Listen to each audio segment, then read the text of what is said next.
যেই সাহাবী বিশ্ব নবীর স্ত্রীদের ঘরের ভিতরে বিনা অনুমতিতে প্রবেশ করতে পারতেন। সুবহানাল্লাহ বলবেন না?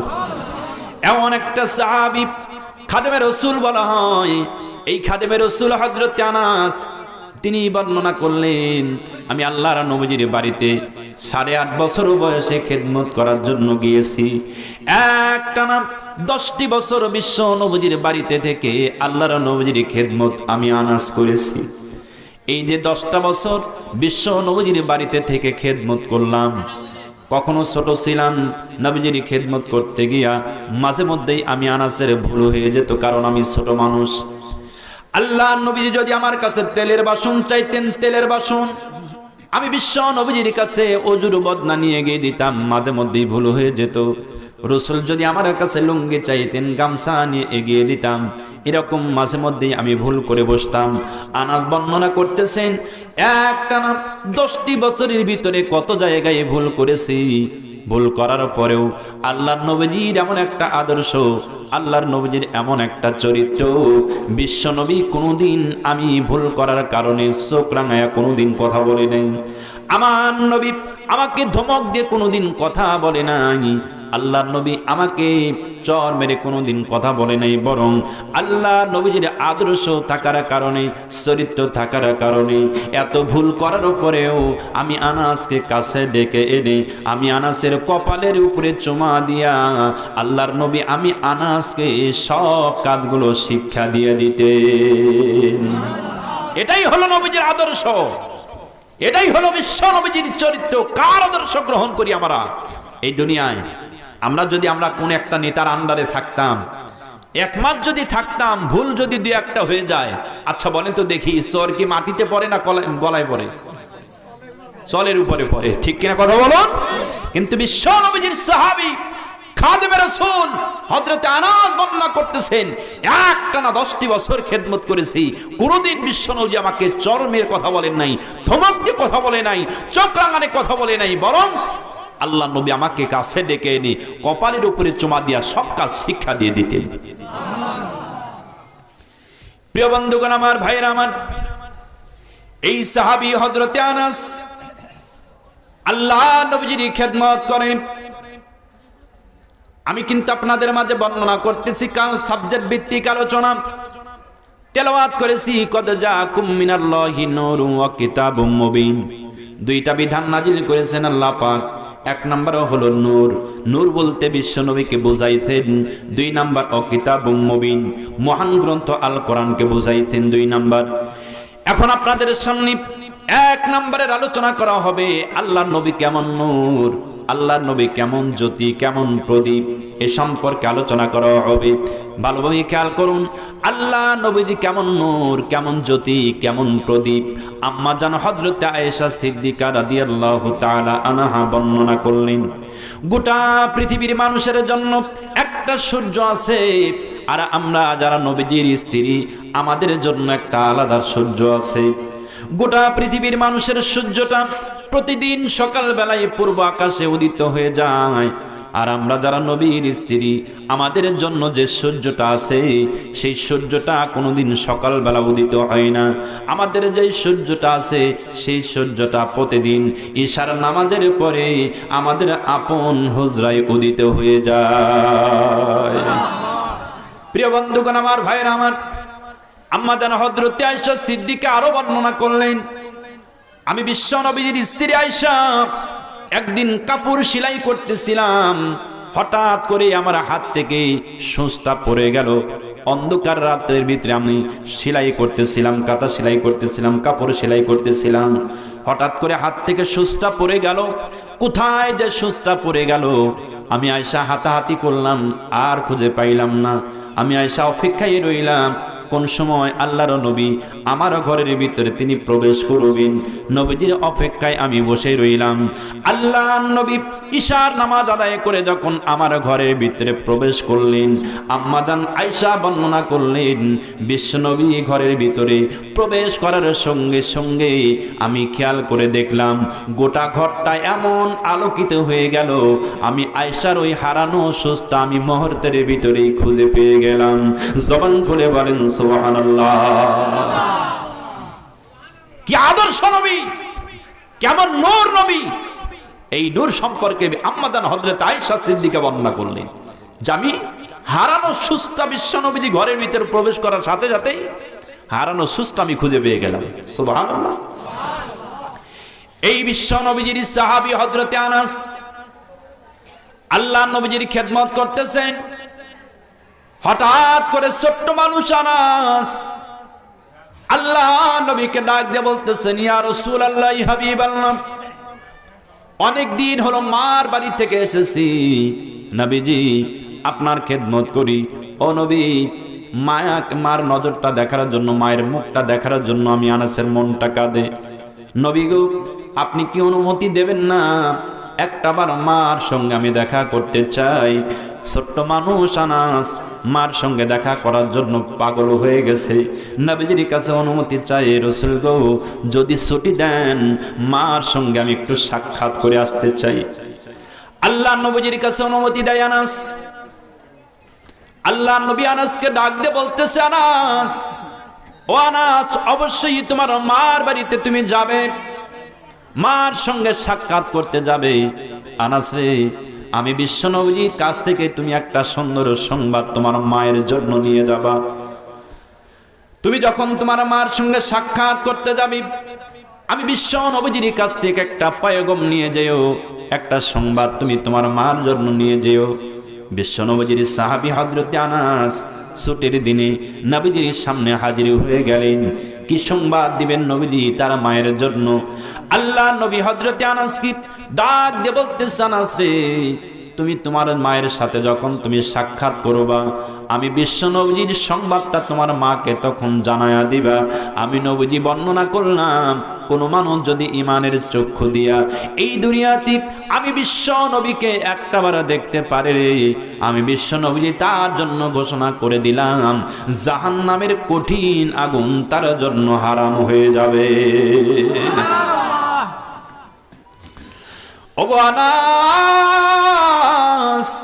আনাস রে, এই সংবাদখানা তুমি তোমার মার বাড়িতে গিয়ে বলবা, আমি বিশ্ব নবী বলেছি, এই সংবাদখানা তোমার মার কানে তুমি বলে দিও। আল্লাহ নবীজির সাহাবী আনাস বিশ্ব নবীজির কাছ থেকে সংবাদখানা নিয়ে মার বাড়ির দিকে রওনা হয়ে গেল। মার বাড়ির দিকে রওনা হয়ে গেলেন। হযরত আনাস যাইতে যাইতে যাইতে যাইতে বাড়ির ভিতরে যখন প্রবেশ করেছেন, হযরত আনাস তাকায়া দেখতেছেন বারান্দায় বসে মা কাপড় চোপড় গুলো সেলাই করে। হযরত আনাস ছোট্ট মানুষ মাকে সালাম জানায়। বিশ্বনবীজির সাহাবী আনাস মাকে যখন সালাম জানায়া দিলেন, হযরত আনাসের মা আনাসের সালাম পেয়ে আনাসকে ডাক দিয়ে বলতেছে, আনাস রে, ও বাবা আনাস, আমি তোমাকে বিশ্ব নবীজির বাড়িতে রেখে এসেছি নবীজির খেদমত করার জন্য। আনাস রে, বলো দেখি কিসের জন্য তুমি আমার বাড়িতে চলে আসলা? নবীজির খেদমত কি তোমার ভালো লাগে না? নবীজির বাড়ি কি তোমার ভালো লাগে না? নবীজির দরবার কি তোমার ভালো লাগে না? কোন কারণে তুমি আমার বাড়িতে চলে আসলে একটু বলো তো দেখি। হযরত আনাস ছোট্ট মানুষ মায়ের কথা শুনে চোখ দিয়ে দরদর করে পানি ছেড়ে দিয়েছে। ডাক দিয়ে বলতেছেন, মা, অবশ্যই নবীজির দরবার আমার ভালো লাগে, অবশ্যই নবীজির খেদমত করা আমার ভালো লাগে। মা গো, আমি তোমার বাড়িতে এই জন্য এসেছি। আল্লাহর নবী একটা সংবাদ আমাকে বলে দিয়েছেন, এই সংবাদখানা পৌঁছে দেওয়ার জন্য আমি বিশ্ব নবীজির সাহাবী আনাস তোমার বাড়িতে হাজির। আল্লাহ নবীজির সাহাবী আনাসের মা সঙ্গে সঙ্গে দাঁড়ায় গেলেন। সঙ্গে সঙ্গে দাঁড়িয়ে বলতেছেন, আনাস রে, বিশ্ব নবীজি আমার কাছে কি সংবাদ তোমার কাছে পাঠাইছে? তাড়াতাড়ি করে বলো তো দেখি বাবা আনাস। বিশ্ব নবীজির সাহাবী আনাস মাকে ডাক দিয়ে বলতেছেন, মা, ও মা, আল্লাহর নবী তোমার কাছে একটা সংবাদ পাঠাইছে।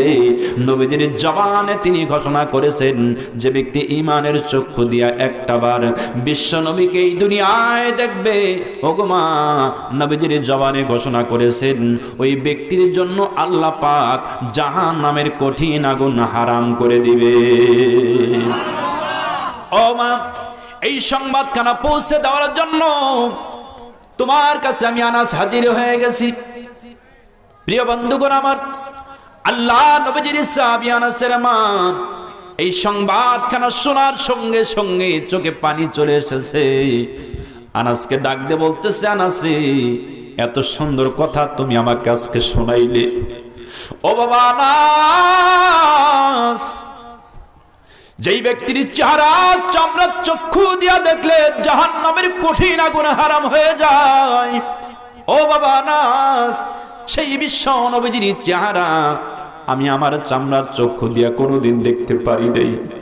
বাবা আনাস রে, ও বাবা আনাস, আমি মা হয়ে তোমার কাছে দাবি করি, ওই বিশ্ব নবীকে কি একটা বারের জন্য আমি মাকে দেখানো যাবে না? সুবহানাল্লাহ। যেই নবীজির চেহারা দেখলে জাহান্নামের কঠিন আগুন হারাম হয়ে যায়, সেই নবীজির চেহারা আমার চামড়ার চক্ষু দিয়া কোনোদিন আমি দেখি নাই।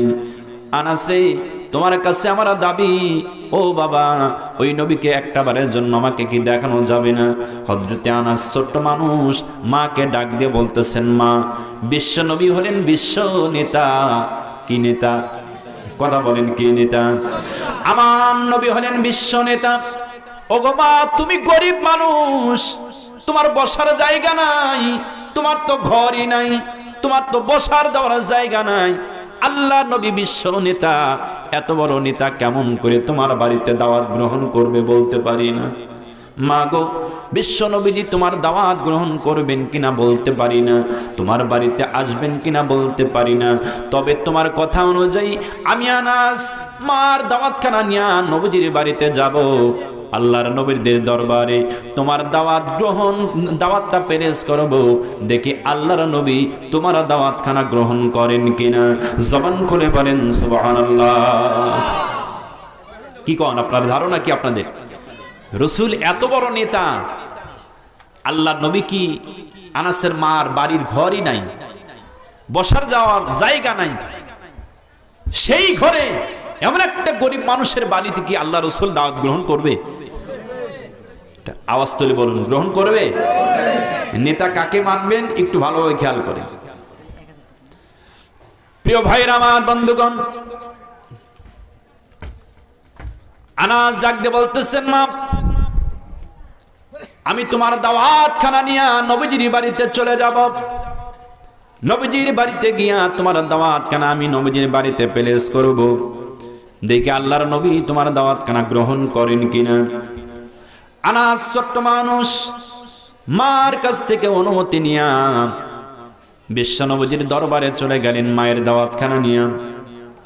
আল্লাহ নবীজির দরবারে গিয়ে হাজির, বিশ্ব নবীজির কাছে দাওয়াতখানা পেশ করবে, কিন্তু ছোট্ট মানুষ আনাস মায়ের দাওয়াতখানা নিয়ে যে নবীজির কাছে বলবেন, এই সাহসটুকু পায় না। নবীজির চেহারার দিকে যখন তাকায়, হযরতে আনাসের মনের ভিতরে ভয় এসে যায়, বিশ্ব নবীজির সামনে মায়ের দাওয়াতখানার পেশ করতে পারে না। এই রকম ভাবে হযরতে আনাস একদিন চলে গেল, 2 দিন চলে গেল, 3 দিন চলে গেল, 7 দিন পার হয়ে গেল। এখন পর্যন্ত আনাস মায়ের দাওয়াতখানা নবীজির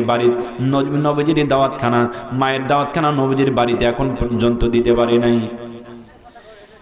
7 দিন যখন পার হয়ে চলে গেল, হযরতে আনাস মনে মনে চিন্তা ভাবনা করলেন, 7 দিন পার হয়ে গেল, এখন পর্যন্ত আমার দাওয়াতখানা মায়ের বাড়িতে দিতে পারি নাই, মায়ের দাওয়াতখানা নবীজির বাড়িতে দিতে পারি নাই। অথচ আমার মা নবীকে দেখার জন্য তো তিনি পাগল পারা হয়ে বসে আছেন। কারণ নবীজি বলেছেন, ইমানের চক্ষু দিয়া দেখলেই জাহান্নামের কঠিন আগুন হারাম হয়ে যায়। আমার মা তো জাহান্নামকে ভয় করে নবীকে দেখার জন্য পাগল হয়ে বসে আছে। অথচ 7 দিন পার হয়ে গেল, এখন পর্যন্ত মায়ের দাওয়াতখানা নবীজির কাছে দিতেই পারলাম না। ছোট্ট মানুষ আনাস বলতেছেন, আজকে যা হয় হবে, বিশ্ব নবীজির সামনে মায়ের দাওয়াতখানা আমি পেশ করে ফেলবো। সুবহানাল্লাহ। আমার ভাইরা, আমার বন্ধুগণ, ছোট্ট মানুষ হযরতে আনাস মার দাওয়াতখানা নবীজির কাছে পেশ করবে, মনের ভিতরে একটু সাহস জোগাইছে, আজকে যা হয় হবে, নবীজির সামনে দাওয়াতখানা দিয়ে দিব। আল্লাহ নবী ঈশার নামাজ আদায় করে মসজিদে নববীর বারান্দায় ঘোরাফেরা করে। মসজিদে নববীর বারান্দায় যখন ঘোরাফেরা করতেছি, হযরতে আনাস বিশ্ব নবীজির পিছনে দাঁড়ায় আছে। আল্লাহ নবীজির পিছনে দাঁড়ায় হযরত আনাস নবীকে দাওয়াত দিবে, আস্তে করে ডাক দিয়েছে ইয়া রাসূলুল্লাহ, ইয়া রাসূলুল্লাহ বলে যখন ডাক দিলেন, আমার নবীজি ছোট্ট মানুষ আনাসের দিকে তাকায় দেখতেছেন আনাস কি যেন বলতে চায়। প্রিয় ভাইরা আমার বন্ধুগণ, হযরত আনাসের দিকে যখন তাকাইলেন, হযরত আনাস নবীজি তাকানোর সঙ্গে সঙ্গে আনাসের মনের ভিতরে ভয় হয়ে গেল, না জানি আল্লাহর নবী আমাকে কিছু না বলেন নাকি। আমার নবী আনাসকে ডাক দিয়ে বলতেছে, আনাস রে, ও আনাস, কি জানি বলতে চাও, তাড়াতাড়ি করে বলে ফেলো, কি বলতে চাও। ছোট্ট মানুষ আনাস মনের ভিতরে ভয় হয়ে যাওয়ার কারণে আর বলতে পারে না, অস্বীকার করে বললেন, ইয়া রাসূলুল্লাহ, ইয়া হাবিবাল্লাহ, কই আমি তো কিছুই বলতে চাই না নবীজি, কিছুই তো বলতে চাই না। অস্বীকার করে ফেললেন। বিশ্ব নবীজি ডাক দিয়ে বলতেছেন, আনাস রে, অস্বীকার করো না, মিথ্যা কথা বলো না, আমার সামনে দাঁড়ায় তুমি মিথ্যা কথা বলো না, কি বলতে চাও তাড়াতাড়ি করে বলে ফেলো। হযরতে আনাস আবার মিথ্যা কথা বললেন, ইয়া রাসূলুল্লাহ, কই আমি তো কিছুই বলতে চাই না নবী। আমার নবী হযরতে আনাসকে ডাক দিয়ে বলতেছে, আনাস, মিথ্যা বলো না, মিথ্যা বলো না, আমি নবীজির সামনে দাঁড়ায়া মিথ্যা কথা বলবে না বাজান রে। বিশ্ব নবীজি বলতেছে, আনাস, আর তোমরা হলো সাহাবী আর আমি হলাম নবী। ও আনাস, তোমরা হলে সাহাবী আর আমি হলাম নবী। তোমাদেরকে আল্লাহ রাব্বুল আলামিন সাহাবী করে দুনিয়াতে পাঠিয়েছেন, আল্লাহ পাক আমাকে নবী করে দুনিয়ায় পাঠিয়েছেন। আমি আল্লাহ রাব্বুল আলামিন এই পৃথিবীর জমিনে আল্লাহ পাক আমাকে একটা পাওয়ার দান করেছে। আনাস রে, শুনে রাখো, তোমরা যে সাহাবী, তোমরা সামনের দিকে তাকালে শুধু সামনের দিকেই দেখতে পাও, পিছনের খবর কিন্তু তোমরা রাখতে পারো না। কথা বলেন ঠিক কিনা? জবান খুলে বলেন ঠিক কিনা? আনাসকে ডাক দিয়ে বলতেছে, আনাস, আনাস, তোমরা সাহাবী, সামনের দিকে তাকাইলে শুধু সামনেই দেখতে পাও, পিছনের খবর কিন্তু তোমরা রাখতে পারো না। কিন্তু আল্লাহ পাক আমি নবীকে এমন একটা পাওয়ার দান করেছে, এমন একটা সুপার পাওয়ার দান করেছে, আমি নবী সামনের দিকে যখন তাকাই শুধু সামনেই দেখতে পাই না। আল্লাহ পাক আমাকে এমন একটা পাওয়ার দান করেছে, আমি নবী সামনের মতো করে ঠিক পিছনেও একই রকম দেখতে পাই। জবান খুলে বলে সুবহানাল্লাহ। ও আনাস, সুতরাং মিথ্যা বলা যাবে না, কি বলতে চাও বলে ফেলো, বলে ফেলো। আমার রাসূলের সাহাবী ছোট্ট মানুষ আনাস ভয়ে ভয়ে বলতেছেন, ইয়া রাসূলুল্লাহ, আমার মা আপনাকে দাওয়াত করেছে, এই দাওয়াতখানা পৌঁছে দেওয়ার জন্য আপনার সামনে হাজির হয়ে গেছে। হযরতে আনাস বলতেছেন, ইয়া রাসূলুল্লাহ, আমার মা আজকে 7 দিন পূর্বে আপনাকে দাওয়াত করেছি, এই দাওয়াতখানা পৌঁছে দেওয়ার জন্য আপনার দরবারে হাজির। নবীজি যখনই শুনেছেন 7 দিন পূর্বে দাওয়াত করেছে, আমার নবী হযরতে আনাসকে ডাক দিয়ে বলতেছে, আনাস রে, 7 দিন পূর্বে তোমার মা আমাকে দাওয়াত করলো, আগে বলো নাই কেন, এখন বলতেছো কেন? আগে কিসের জন্য বলো নাই? হযরতে আনাস ডাক দিয়ে বলতেছে, ইয়া রাসূলুল্লাহ, ইয়া হাবিবাল্লাহ, নবীজি প্রতিদিন আপনার সামনে আসে দাওয়াতখানা নিয়ে এসে আপনার কাছে প্লেস করার জন্য প্রতিদিন আমি প্রস্তুত হয়ে যাই, কিন্তু আমি ছোট্ট মানুষ, আপনার নুরানি তাজাল্লি চেহারার দিকে যখন নজর করি, আমি আনাসের মনের ভিতর থেকে কোথায় যেন ভয় এসে যায়, আপনার সামনে আমি আর দাওয়াতখানা প্লেস করতে পারি না। আল্লাহ নবী এমন সময় আনাসকে ডাক দিয়ে বলতেছে, আনাস রে, ও আনাস, আমি হলাম বিশ্ব নেতা, আমি হলাম বিশ্ব নেতা, আর বিশ্ব নেতার একমাত্র খাদিম তুমি আনাস। কথা বলুন ঠিক কিনা? বিশ্ব নেতার একমাত্র খাদেম তুমি আনাস। ওগো আনাস, শুনে রাখো, আমার সামনে দাঁড়ায়া যদি তুমি কথা বলতে না সাহস পাও, আমি রাসূল যখন দুনিয়া থেকে বিদায় নিয়ে চলে যাব, ওগো আনাস, তুমি নবীজির খাদেম হওয়ার কারণে আমি রাসূল চলে যাওয়ার পর হাজার হাজার সাহাবায়ে কেরাম তোমার সামনে হাজির হবে, হাজার হাজার সাহাবীরা তোমার সামনে এসে আমি রাসূল সম্পর্কে তোমার কাছে জানতে চাইবে। আনাস রে, বলো দেখি, আমি নবীজির সামনে দাঁড়ায়া যদি কথা বলতে সাহস না পাও, হাজার হাজার মানুষের সামনে দাঁড়ায়া কেমন করে তুমি কথা বলবা। ও আনাস, ভয় করো না, টেনশন করো না, চিন্তা করো না। আনাস রে, তুমি কেন্দো না। আমি বিশ্ব নবী ঘোষণা করেছি, আমি বিশ্ব নবী তোমার মার দাওয়াতখানা গ্রহণ করে নিলাম। কবে যাওয়া লাগবে? কবে যাওয়া লাগবে তোমার মার দাঁত খাইতে? বলো তো দেখি। হযরতে আনাস বলতেছেন, নবী, ইয়া রাসূলুল্লাহ, আমার মা কোন দিনের বেলায় আপনাকে দাওয়াত করে নেই। কবে দাওয়াত করেছে? কয় আমার মা দাওয়াত করেছে পূর্ণিমার রাত্রে। সুবহানাল্লাহ বলবেন না? কোন রাত্রে? পূর্ণিমা রজনীতে আমার মা আপনাকে দাওয়াত করেছে। রাসূল বলতেছেন, আনাস চিন্তা করো না, আমি পূর্ণিমার রাত্রের জন্যই তোমার মায়ের দাওয়াতখানা গ্রহণ করেছি। প্রিয় ভাইরা আমার, বন্ধুগণ, এবার পূর্ণিমা রজনী চলে আসলো। পূর্ণিমা রজনী চলে এসেছি। আল্লাহ নবী ওই দিনের ন্যায় ঈশা নামাজ আদায় করে মসজিদের নববীতে বারান্দায় ঘোরাফেরা করে। বিশ্ব নবীজি যখন ঘোরাফেরা করতেছেন, হযরতে আনাস খাদেম নবীজির পিছনে ঘোরাফেরা করে। হঠাৎ করে আমার নবী আনাস আনাস বলে দুইটা ডাক দিলেন। যখনই আমার নবী আনাস আনাস বলে দুইটা ডাক দিয়েছেন, ছোট্ট সাহাবী আনাস লাব্বাইকা রাসূলুল্লাহ বলে নবীজির সামনে দাঁড়ায় গেলেন। আমার নবী হযরতে আনাসকে ডাক দিয়ে বলতেছে, আনাস রে, তোমার কি মনে নাই আজকে না তোমার মায়ের দাওয়াত খাওয়ার দিন? তুমি কি ভুলে গেছো? সুবহানাল্লাহ বলবেন না? কি নেতা দেখেন, রাসূল ঘোষণা করতেছেন, ও আনাস, তুমি কি ভুলে গেছো আজকে না তোমার মার দাওয়াত খাইতে হবে? নবীজি আমার বর্ণনা করলেন, আনাস রে, তুমি কি ভুলে গেছো আজকে না তোমার মার দাওয়াত খাওয়ার দিন? তোমার কি মনে নাই? রাসূল যখন এই কথা বলে ফেলেছেন, হযরতে আনাস চোখ দিয়ে দরদর করে আবার পানি ছেড়ে দেয়। নবীকে ডাক দিয়ে বলেন, ইয়া রাসূলুল্লাহ, নবী গো, আমি আপনার সাহাবী, ছোট্ট মানুষ আনাস। ও নবী, আমি তো কখনো ভুলতে পারি না, কখনো ভুলি না। আমার নবী ডাক দিয়ে বলতেছে, আনাস রে, তাহলে কিসের জন্য তুমি দেরি করতেছিলা?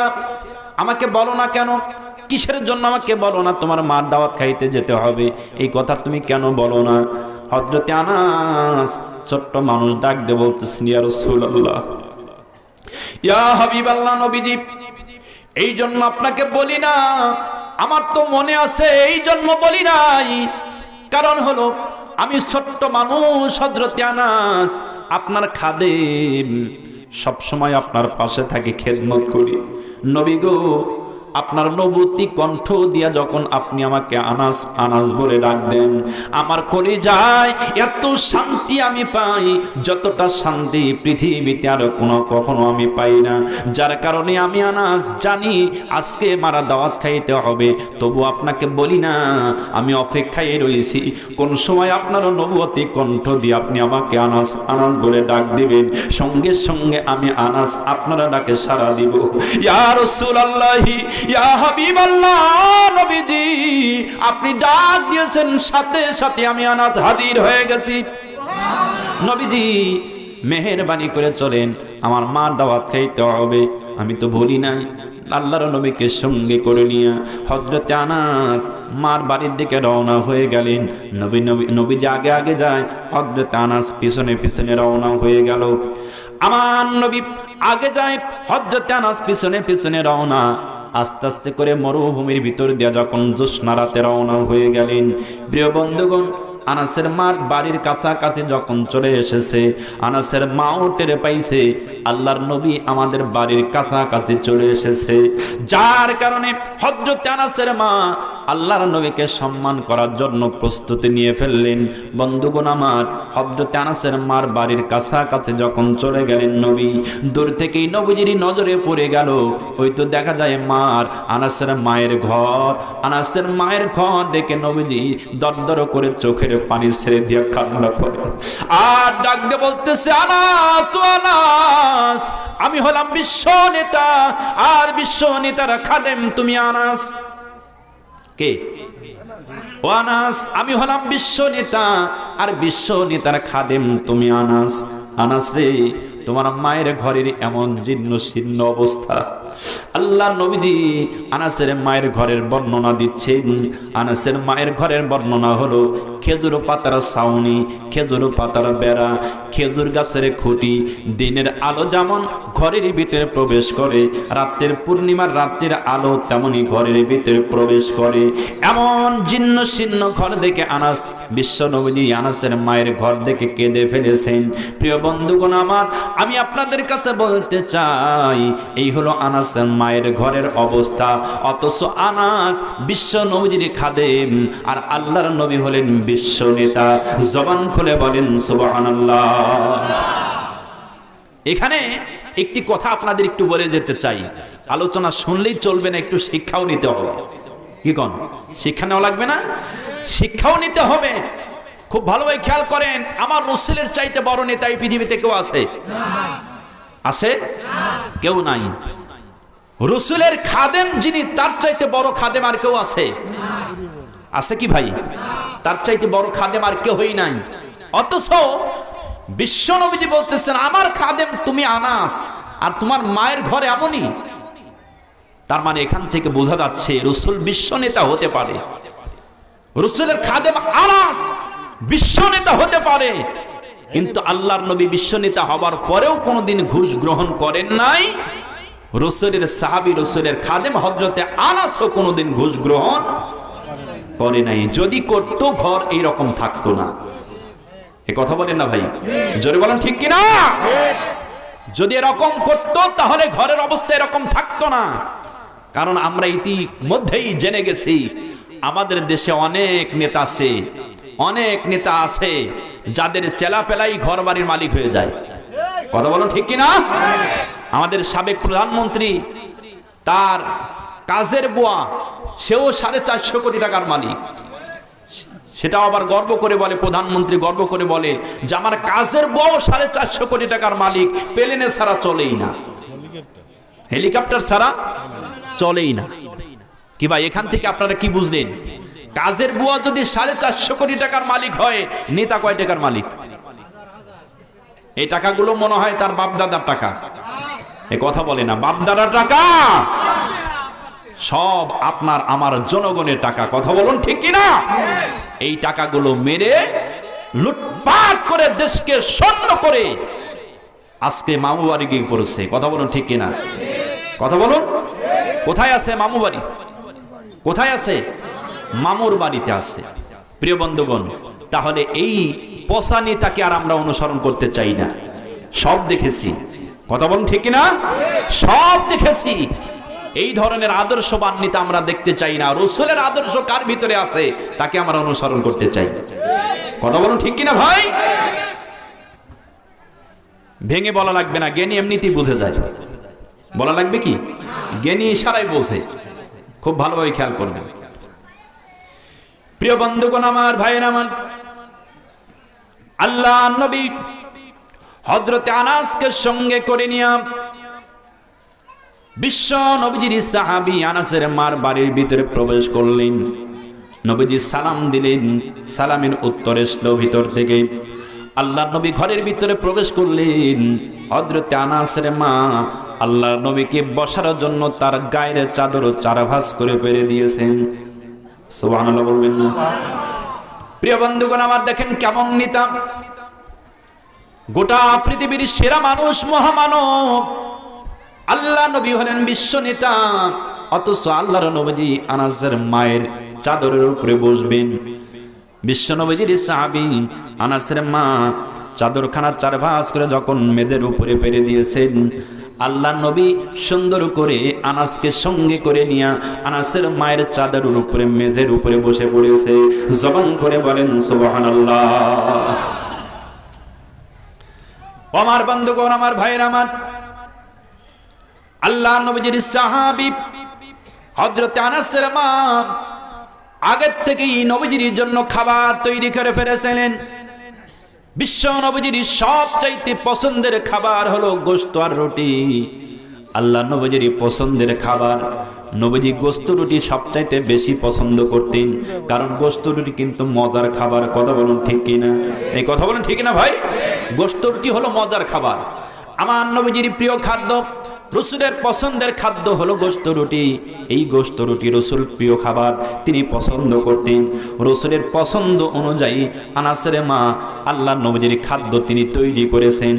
নবীজি যখন বসে পড়েছেন, আল্লাহ নবীজি বসে পড়ার কারণে বিশ্ব নবীজির সাহাবী আনাসের মা এক পাতিলায় করে গোশত আর এক পাতিলায় করে রুটি নবীজির সামনে হাজির করে দিলেন।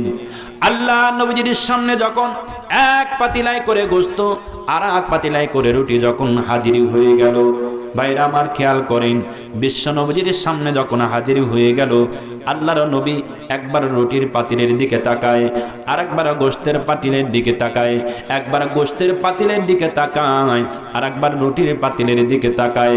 এইরকম করতে করতে আল্লাহ নবীজি ফ্যাত করে চোখের পানি ছেড়ে দিয়া কান্না শুরু করে দিলেন। নবীজি ডাক দিয়ে বলতেছেন, আল্লাহ, আমি বিশ্ব নেতা, আমার সামনে এমন একটা সময় এত সুন্দর সুন্দর খাদ্য হাজির হয়ে গেছে।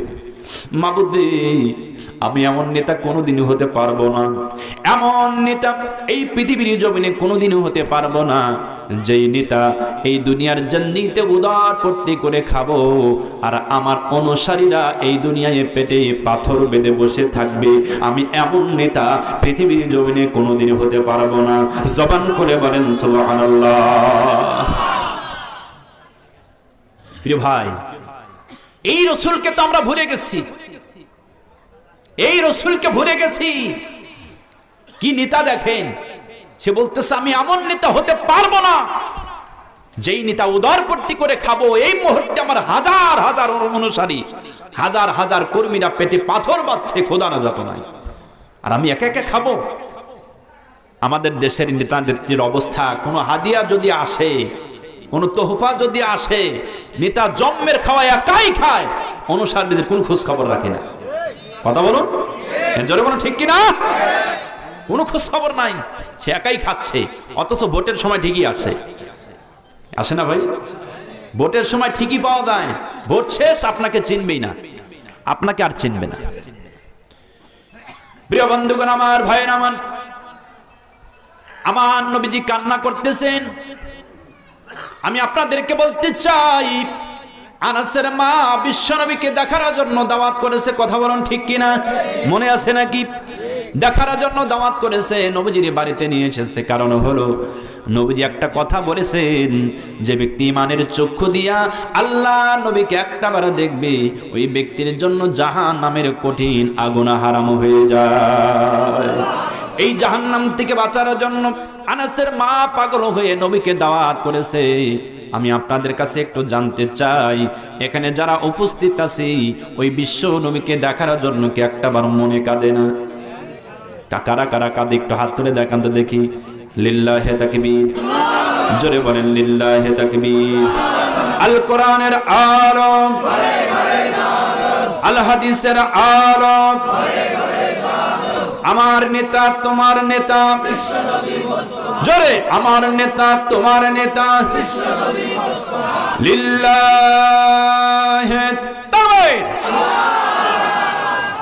সবার মন চায়, সবার মনে চায়, মনে বড় আশায় আছে যাব মদিনায়। পারবেন না বলতে আমার সঙ্গে? আপনারা মনে হয় রাগ করতেছেন, জোরে বলবেন। মনে বড় আশায় আছে,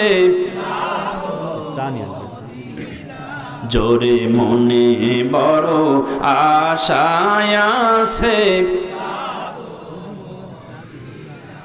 সালাম আমি করব গিয়ে, সালাম আমি করব গিয়ে মদিনার রওজায়। মনে বড় আশায় আছে যাব মদিনায়, জোরে, মনে বড় আশায় আছে।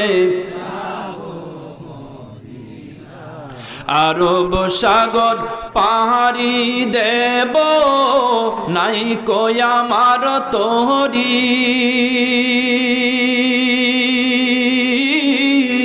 পাখি নই যে উড়ে যাব ডানাতে ভর করি, আরব সাগর পাহাড়ি দেব নাই কই আমার তরি।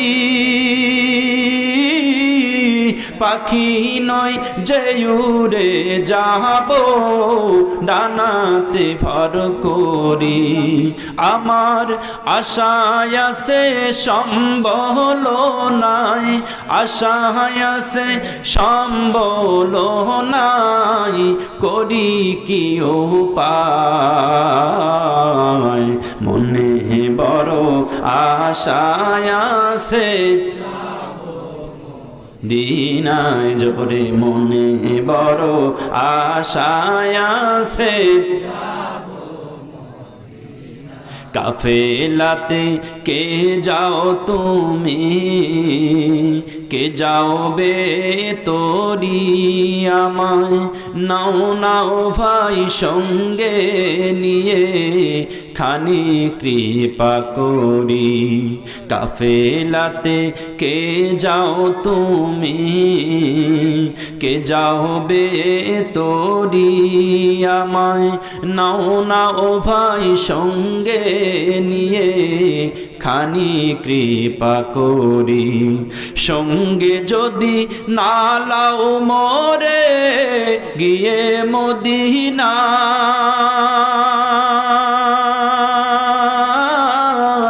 এই গরিবের সালাম দিও মদিনার রওজায়, আমার নামে কইর দুয়া, আমার নামে কইর দুয়া মদিনার রওজায়, মনে বড় আশায় আছে যাব মদিনায় জোরে, মনে বড় আশায় আছে। খুশি হয়ে বলবেন মারহাবা, জোরে বলেন মারহাবা মারহাবা। তাহলে বোঝা যাচ্ছে একটু আলোচনা শুনবেন, কি কন আলোচনা শুনতেছেন মনে হচ্ছে, মারহাবা। প্রিয় বন্ধুগণ আমার, আপনি আপনাদের মাঝে আলোচনা করতেছি, আনাসের মা দাওয়াত করেছেন নবীকে দেখার জন্য, যার কারণে নবীকে দাওয়াত করে বাড়িতে নিয়ে আসছেন, নবী এসে পড়েছেন। আনাসের মা পর্দাখানা সরাই দিয়া আল্লাহ নবীজির সোনালী চেহারার দিকে নবীজির সাহাবী আনাসের মা তাকায়া, পর্দার আড়াল থেকে যখন আমার নবীজির দিকে তাকায় আছে, বিশ্ব নবীজির সাহাবী আনাসের মা আল্লাহর নবীকে দেখে পাগল হয়ে গেছে। আল্লাহ নবীজির চেহারা মোবারক দেখি হযরত আনাসের মা যেন পাগল পারা হয়ে গেছে। এত সুন্দর চেহারা আমার নবীজির কেমন করে কাফের বেঈমানেরা আমার নবীজির উপরে তারা পাথর ছুঁড়ে মারে দিল। আমার বন্ধুগণ আমার, হযরত আনাসের মা নবীজির চেহারা মোবারক দেখে একটাবার নবীজির চেহারার দিকে তাকায়, আর একবার পূর্ণিমার রজনীর দিকে তাকায়। মনে আছে নাকি কোন রাতে দাওয়াত করেছে? কথা বলেন, কোন রাতে দাওয়াত করেছে? পূর্ণিমা রজনীতে দাওয়াত করেছি। কেন পূর্ণিমা রজনীতে দাওয়াত করেছে একটু খেয়াল করেন। একবার নবীজির সাহাবী আনাসের মা পূর্ণিমার চাঁদের দিকে তাকায়, আর একবার নবীজির সাহাবী আনাসের মা নবীজির দিকে তাকায়। এই রকম করতে করতে হাজার হাজার বার নবীজির সোনালী চেহারার দিকে তাকায়, হাজার হাজার বার নবীজির সাহাবী চন্দ্রের দিকে তাকায়, সোনালী চাঁদের দিকে তাকায়, পূর্ণিমার চাঁদের দিকে তাকায়। এরকম ভাবে তাকাইতে তাকাইতে যখন হাজার হাজার বার তাকাচ্ছে, হযরত আনাস মায়ের দিকে তাকায়, দেখতেছেন মা কেমন যেন পাগল হয়ে গেছে। নবীজির দিকে একবার তাকায়, আকাশের দিকে একবার তাকায়। আনাস বিরক্ত হয়ে গেলেন, আমি বিশ্ব নবীকে এত কষ্ট করে মার বাড়িতে দাওয়াত করে নিয়ে এসেছি, মা কেন একটা বারের জন্য প্রাণটা করে নবীকে দেখে না? মা কি পাগল হয়ে গেল নাকি? কেন বিশ্ব নবীজির দিকে তাকাইয়া দেখে না? বারবার আকাশের দিকে তাকায়, বারবার নবীজির সোনালী চেহারার দিকে তাকায়। ঘটনা কি? হযরত আনাস মাকে ডাক দিয়ে বলতেছেন, মা ও মা, তুমি কি পাগল হয়ে গেলে নাকি? কেন তুমি বিশ্ব নবীজির সোনালী চেহারার দিকে একটাবার পান খুলে তাকিয়ে দেখো না? কত কষ্ট করে তোমার বাড়িতে নবীকে দাওয়াত করে নিয়ে এসেছি, একটা বারের জন্য তুমি নবীকে প্রাণটা করে তাকায় দেখো। আমার নবীজির সাহাবী হযরত আনাস যখন এই কথা বলেছে, আনাসের মা আনাসকে ডাক দিয়ে বলতেছে, আনাস রে, আমি তোমাকে নবীজির বাড়িতে রেখে এসেছি, আল্লাহর নবীজির কাছে থেকে তুমি কিছু জানতে পারবা, কিছু শিখতে পারবা, কিন্তু এখন দেখতেছি এখন পর্যন্ত নবীজির বাড়িতে থেকে তুমি কিছুই শিখতে পারো নাই, কিছুই জানতে পারো নাই। ওগো আনাস, আমি তোমার মা যত হাজার বার ওই পূর্ণিমা চাঁদের দিকে তাকাইলাম, আর যত হাজার বার তোমার নবীজির সোনালী চেহারার দিকে তাকাইছি, আল্লাহর কসম করে বলি, আমি ওই চাঁদের দিকে যত হাজার বার তাকাইছি, তত হাজার বারই আমি ওই চাঁদের ভিতরে কলঙ্ক খুঁজে পাইছি। কিন্তু নবীজির সোনালী চেহারার দিকে আমি যত হাজার বার তাকাইলাম, আল্লাহর কসম করে বলি, বিশ্ব নবীজির সোনালী চেহারার ভিতরে আমি কোনো কলঙ্কের ছাপ খুঁজে পেলাম না। জবান খুলে বলেন সুবহানাল্লাহ।